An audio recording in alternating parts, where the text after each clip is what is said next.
Hello, আসসালামু আলাইকুম। বন্ধুরা, আশা করি সবাই ভালো আছো।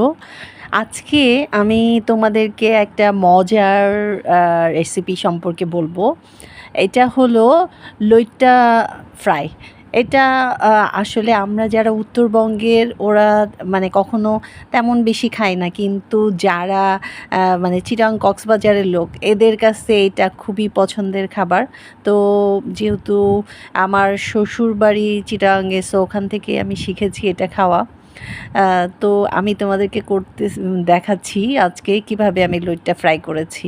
তো প্রথমে মাছটাকে আমি ভালো করে ধুয়ে নিয়ে তার মধ্যে একটু আদা বাটা, একটু জিরা বাটা, তারপরে জিরা, ধনিয়ার গুঁড়ো, তারপরে মরিচের গুঁড়ো, লবণ এগুলো দিয়ে ম্যারিনেট করে রেখেছি। তারপরে আমি ময়দা নিয়েছি, তার মধ্যে কর্নফ্লাওয়ার, একটু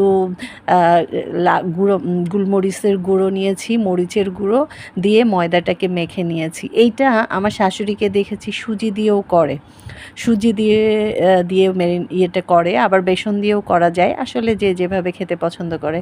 তারপরে এই তো লোট্টা মাছগুলোকে তারপরে এভাবে যেটা ম্যারিনেট করে রেখে দিয়েছিলাম এটা দিয়ে তারপরে ফ্রাই প্যানে এভাবে ভেজে নিয়েছি। মানে এমন ক্রিস্পি, খেতে এত মজা হয়, গরম গরম খেতে হয়, খুবই ভালো লাগে।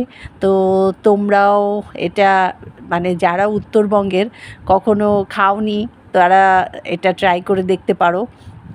অসাধারণ খেতে, মানে খুবই মজাদার, লোভনীয় এবং পুষ্টিকর। আসলে সামুদ্রিক মাছ আমাদের জন্য খুবই ভালো। আর এই কারণে উত্তরবঙ্গের লোক যেহেতু সামুদ্রিক মাছ কম খায়, এই জন্য তাদের মধ্যে বিভিন্ন রকমের থাইরয়েডের প্রবলেম এগুলো বেশি হয়। আর যেহেতু দক্ষিণবঙ্গের ওরা মানে সামুদ্রিক মাছগুলো বেশি খায়, ওদের মধ্যে থাইরয়েড বা এগুলো প্রবলেমগুলো একটু কম হয়। তো তোমরা যারা উত্তরবঙ্গের আছো এইভাবে লইট্টা ফ্রাই করে খেতে পারো, খুবই ভালো, মজাদার এবং পুষ্টিগুণ সম্পন্ন। তো আজকে ভালো থেকো, খোদা হাফেজ।